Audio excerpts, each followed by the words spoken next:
자, 이게 무슨 말이냐면 예를 들어서 고객님이 팔고자 하는 상품이 생수라고 가정을 해볼게요.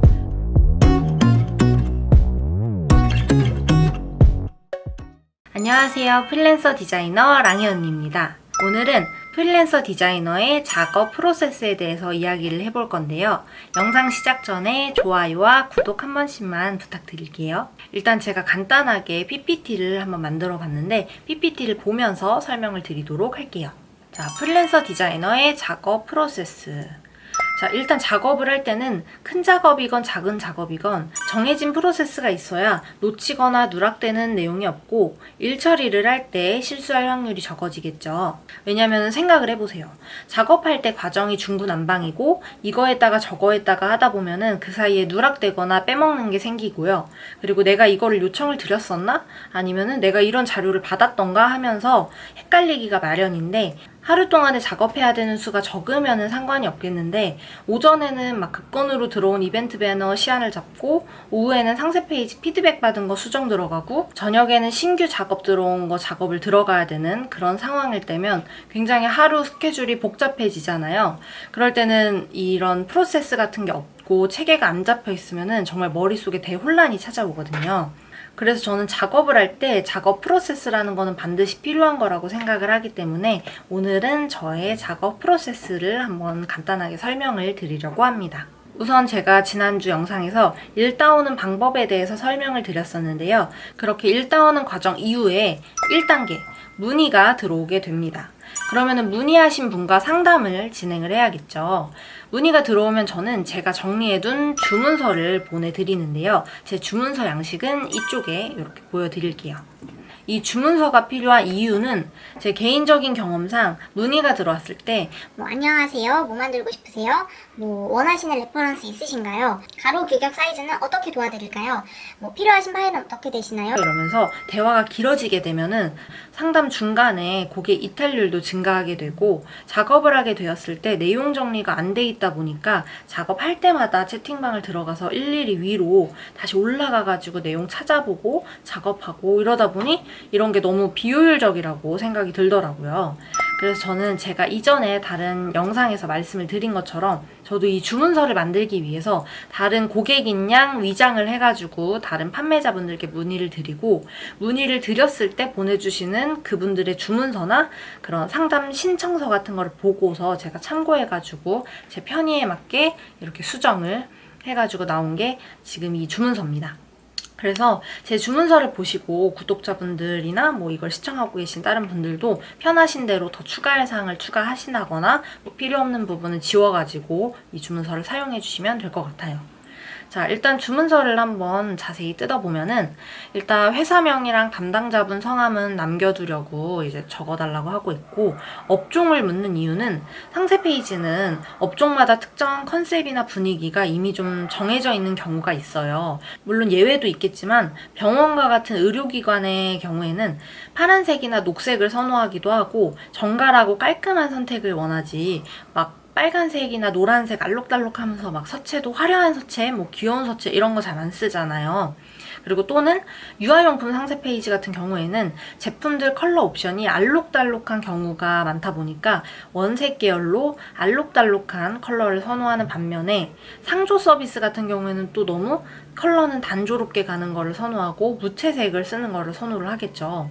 이런 것처럼 어느 정도 컨셉을 잡을 때 업종도 알고 있어야 해서 업종을 물어보고 있고요. 그리고 컨셉은 원하시는 컬러나 스타일, 톤앤매너의 레퍼런스나 벤치마킹 하시고자 하는 참고 이미지가 있으면 일관성 있게 보내달라고 요청을 드리고 있습니다.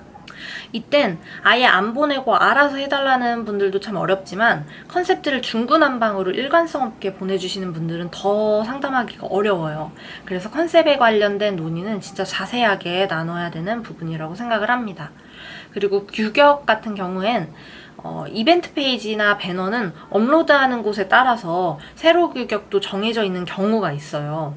그래서 이렇게 가로 세로를 적어달라고 넣어놓긴 했는데 상세 페이지는 세로를 1000픽셀에 맞춰주세요 라고 하더라도 우리 작업자가 작업을 하다 보면은 그것보다 안 나올 수도 있고 더 넘어갈 수가 있잖아요. 그래서 가로만 기재를 해달라고 요청드리고 있습니다.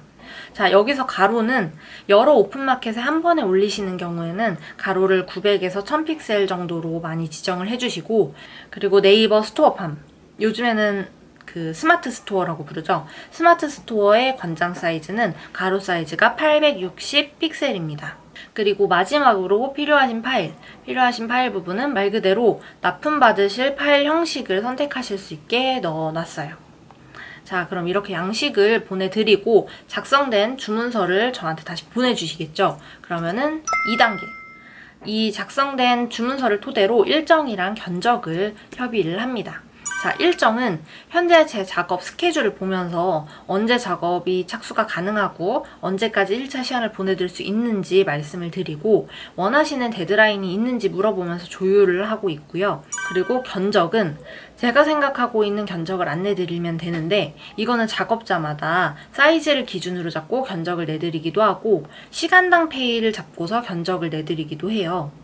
저 같은 경우에는 배너나 이벤트 페이지 같은 소형 작업물은 이미 이렇게 시장에서 형성되어 있는 그런 가격을 토대로 좀 내드리고 있고, 상세 페이지는 세로 길이가 같더라도 들어가는 컨셉이나 구현해야 되는 그런 효과 난이도에 따라서 비용이 달라지기 때문에 이때는 기획서를 직접 보고서 시간당 페이를 계산을 합니다. 예를 들어 저는 세로 사이즈 5000픽셀 미만의 아주 간단한 상세 페이지는 10만원부터 시작을 하는데, 같은 세로가 5000픽셀의 상세 페이지더라도 효과가 많이 들어가면은 시간당 2만원 이상의 추가 비용을 책정해서 말씀을 드리고, 세로가 1만 픽셀이 넘어가면은 저는 보통 한 20만원 이상은 기본이고 효과에 따라서 30만원 이상까지 책정을 드리고 있습니다. 자, 그리고 이렇게 견적을 내드리고서 오케이 하시면은 3단계에서 정산 방법에 대해서 논의를 드리고 있는데요. 저는 사업자가 없기 때문에 3.3% 공제해서 원천 징수 처리해서 임금을 받고 있고요.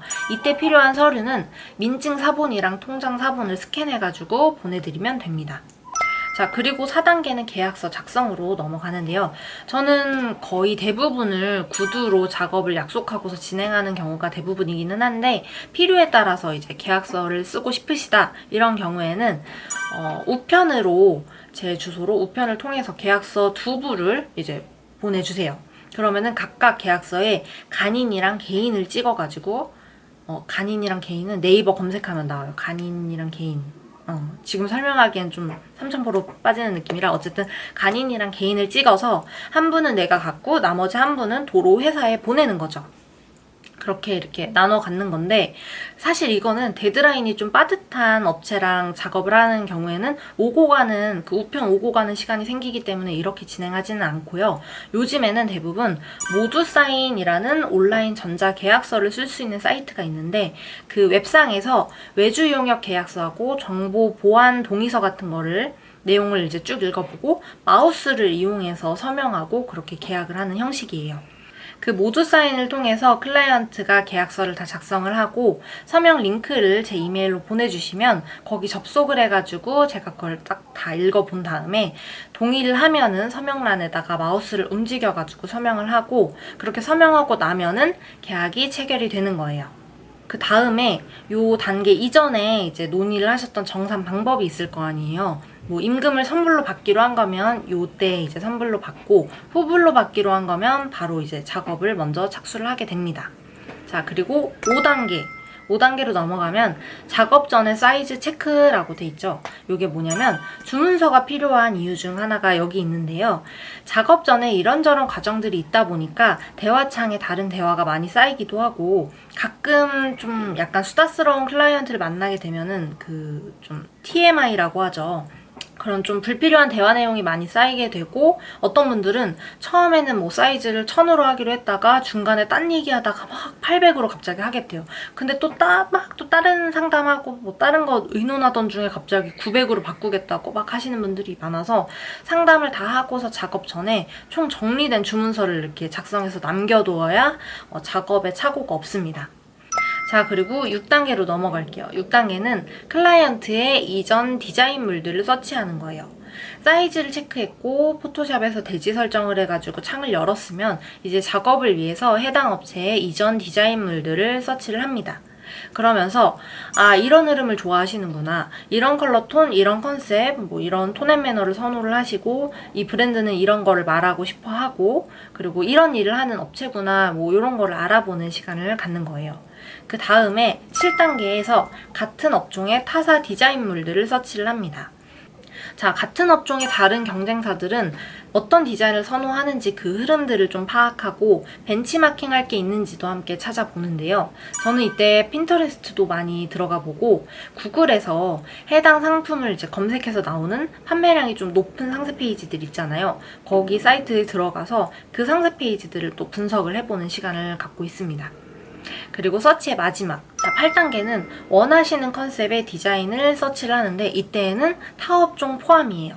자, 이게 무슨 말이냐면 예를 들어서 고객님이 팔고자 하는 상품이 생수라고 가정을 해볼게요. 그러면 아까 말씀드린 그 6단계에서 그 고객사의 브랜드 사이트를 보면서 대략 선호하는 스타일이나 컨셉들을 분석을 해보고 그 다음에 7단계에서 다른 생수 브랜드들의 상세 페이지들을 보고 벤치마킹하고자 하는 게 있으면 좀 봐두고 요즘 상세 페이지에서는 뭐 이런 부분을 강점으로 내세우고 이런 점을 좀 강조하는구나 뭐 이런 거를 미리 봐둡니다.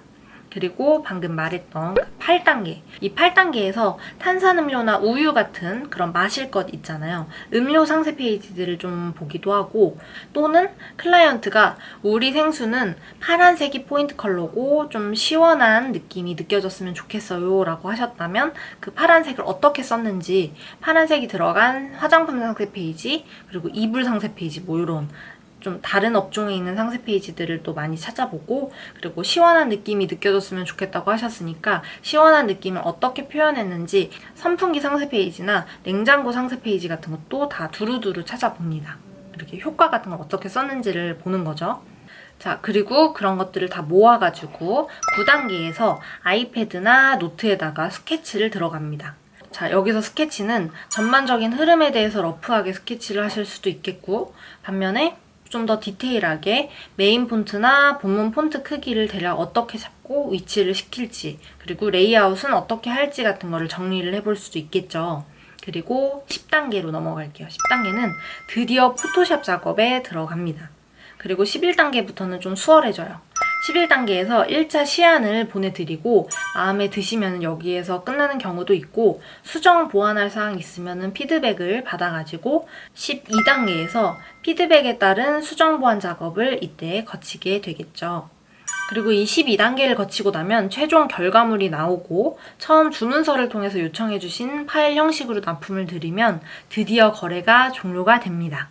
자, 여기까지 제가 준비해온 프리랜서 디자이너의 작업 프로세스였고요. 오늘도 제 영상을 봐주셔서 감사드리고 다음 영상에서 더 유익한 정보 가져올 수 있도록 하겠습니다. 감사합니다.